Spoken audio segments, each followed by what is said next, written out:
آپ نے تنخواہ مراعات پینشن کے بعد چاہے جج ہو جرنیل ہو، پھر ان کو آپ نے یہ کس قانون کے تحت انشور کرنا ہے کہ پھر بھی ان کو ری امپلائی کرنا ہے؟ پی آئی اے کے ایم ڈی او کی تاریخ پڑھیں، پبلک سروس کمیشنوں کی، اور جتنی بھی انڈیپینڈنٹ یا سیمی اٹانومس انٹیٹیز ہے، آپ کو یہی حضرات ملیں گے۔ ابھی پرسوں فلاں یونیورسٹی کا وائس چانسلر کسی ریٹائرڈ جرنیل کو بنا دیا۔ رحم کرو اس ملک پہ، یہ ملک صرف آپ کو پالنے کے لیے نہیں بنا ہے، یہ ملک، اس کا خواب جو قائد اعظم رحمۃ اللہ علیہ نے دیکھا تھا، وہ پاکستان کے اندر تمام قومیتوں بشمول مینارٹیز کے ان کے حقوق کی پاسداری اور تحفظ تھا۔ کیا ہم دیکھ رہے ہیں کہ اس پاکستانی نظام کے اندر حقوق کا تحفظ ہو رہا ہے؟ جو بھی آواز اٹھاتا ہے، مارو پیٹو رگیدو اغوا کرو، تو میں یہ کہتا ہوں، ہم جب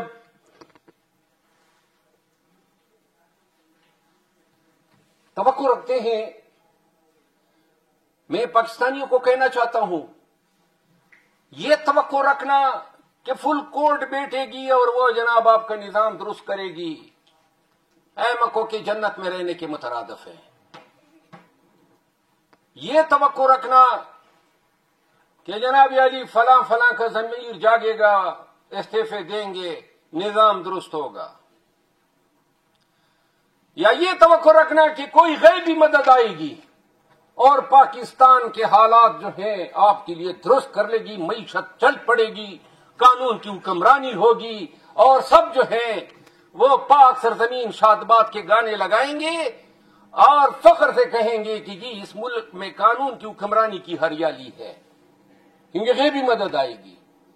یہ احمقوں کی جنت میں رہنے کے مترادف ہے۔ آپ نے سب سے پہلے اور اولاً اور اخیراً آپ نے انحصار کرنا ہے اپنے اندر کے انسان پہ۔ خود ہمت پکڑو، نہ غیبی مدد آنی ہے، نہ ادھر سے نہ ادھر سے۔ اپنے ذات کے اندر تہیہ کر لو کہ میں نے پاکستان میں ظلم، جبر، نا انصافی، لا قانونیت کو روکنا ہے، چاہے کرنے والا کوئی کیوں نہ ہو، اور اس کے لیے کوئی قیمت کیوں نہ ادا کرنی پڑے۔ ہم پاکستان میں روزانہ دیکھتے ہیں کہ کبھی ایک ایڈونچر، کبھی جج کی شکل میں، کبھی سیاستدان کی شکل میں، اور کبھی جرنیل کی شکل میں تجربے کرتے آتے ہیں، اور ہمارے اوپر، ہمارے حقوق کے اوپر، ہماری ریاست، ہماری مملکت، ہماری سرزمین پہ کبھی ہم نے کوشش بھی کی ہے کہ ان کو سزا دے سکے، کبھی سنا بھی ہے کہ کوئی جرنیل پھانسی ہوا، کبھی سنا بھی ہے کہ کوئی جج پھانسی ہوا۔ کیوں نہیں ہوا؟ کتنے بڑے بڑے جرائم کا ارتکاب کیا ہے،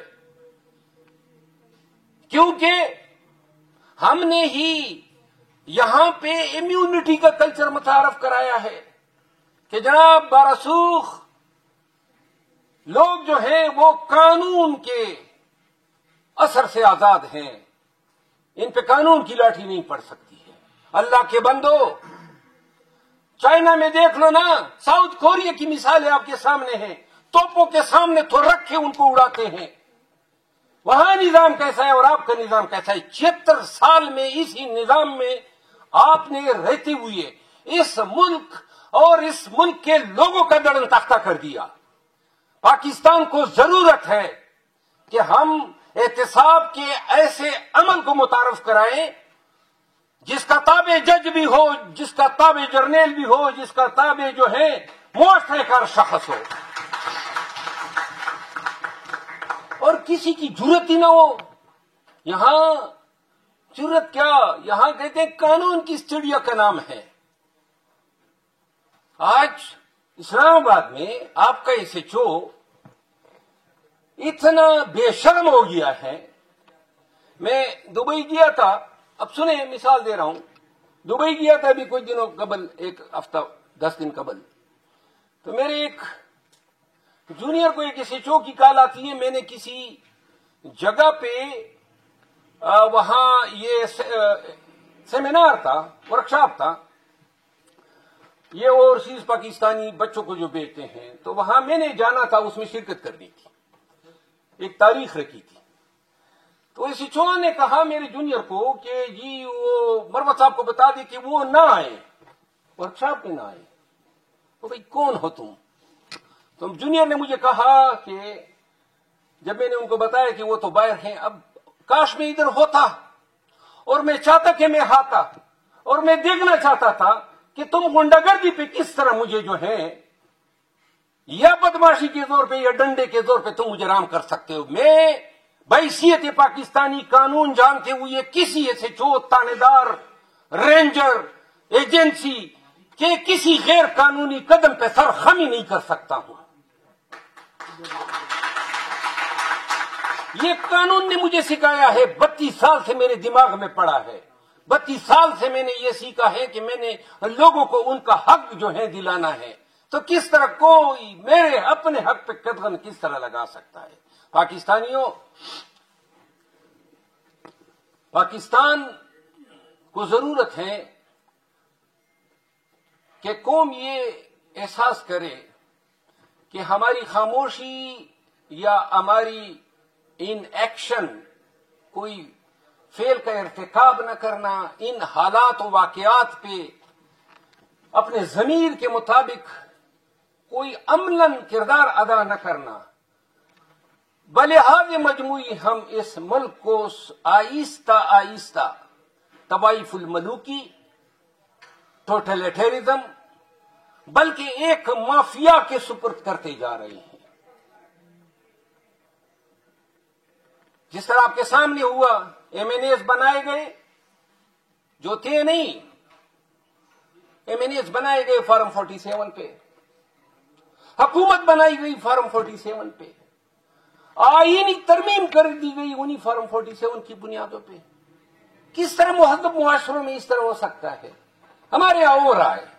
بار کی بات کی، ریاست علی آزاد صاحب 2.5 سال قبل جب پی ٹی آئی پہ تازیانے ظلم و جبر کے برسانے شروع ہوئے، اس وقت میری بڑی توقع تھی اس کالے کوٹ اور ٹائی والوں سے کہ اٹھیں گے اور انسانی حقوق کا تحفظ کریں گے۔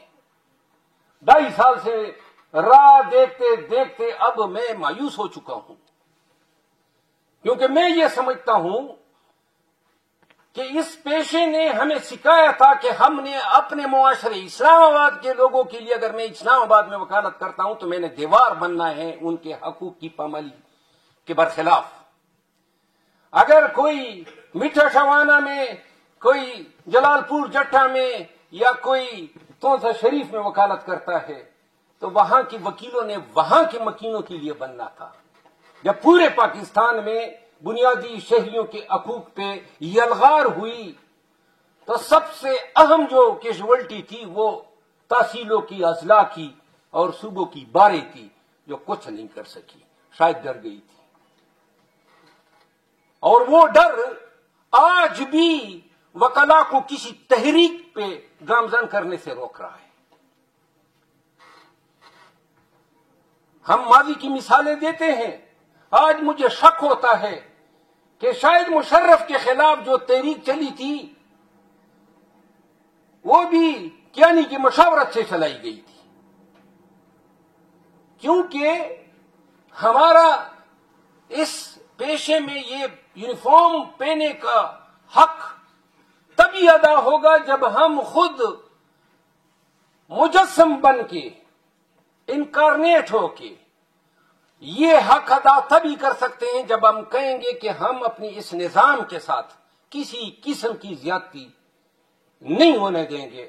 ملک میں لاکھوں وکلاء ہیں، لاکھوں وکلاء اگر ڈٹ جاتے، ایک ایک ایسے چو تھانے دار ڈی پی او ان پہ مقدمے کرتے جو لوگوں کے گھروں میں گھسے ہیں، کیا حشر ہوتا؟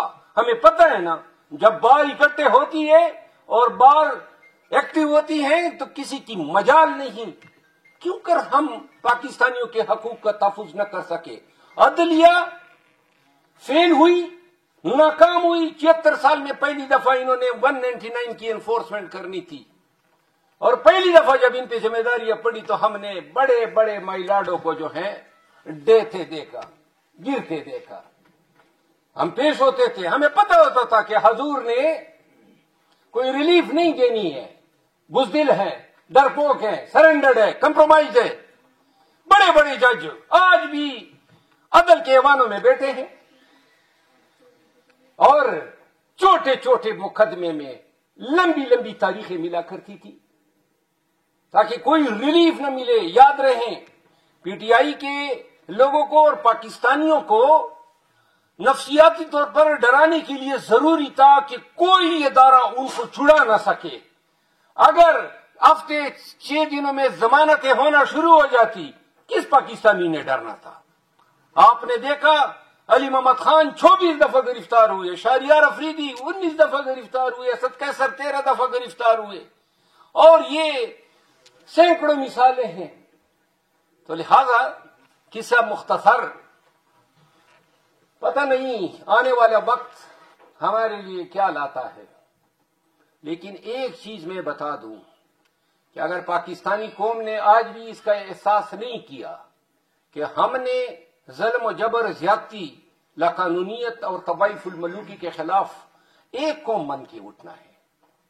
آج حزب اقتدار کے لوگ شاید بڑے خوش ہوتے ہوں گے کہ ہم نے تو بینچز کو بھی قابو کر لیا اور ہم نے خان کو بھی اندر رکھا ہوا ہے، لیکن یہ جو قوانین آج بنے ہیں، کل کی کس نے دیکھی ہیں کہ یہی خدا نخواستہ قوانین تمہارے گلے کا توک نہ بن جائے.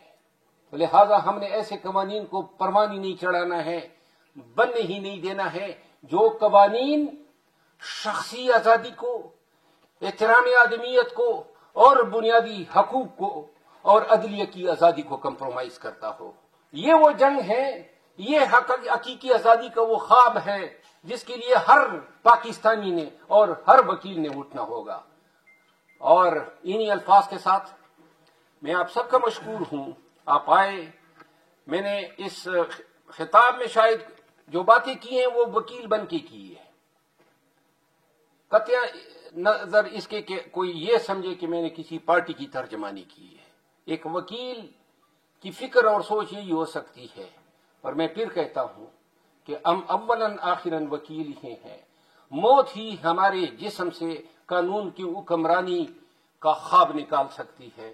ہم جب تک سانس لیتے رہیں گے پاکستان اور پاکستانیوں کے لیے قانون کی حکمرانی کا خواب بھی دیکھیں گے اور اللہ نے چاہا تو ایک دن تعبیر بھی لائیں گے. شکریہ.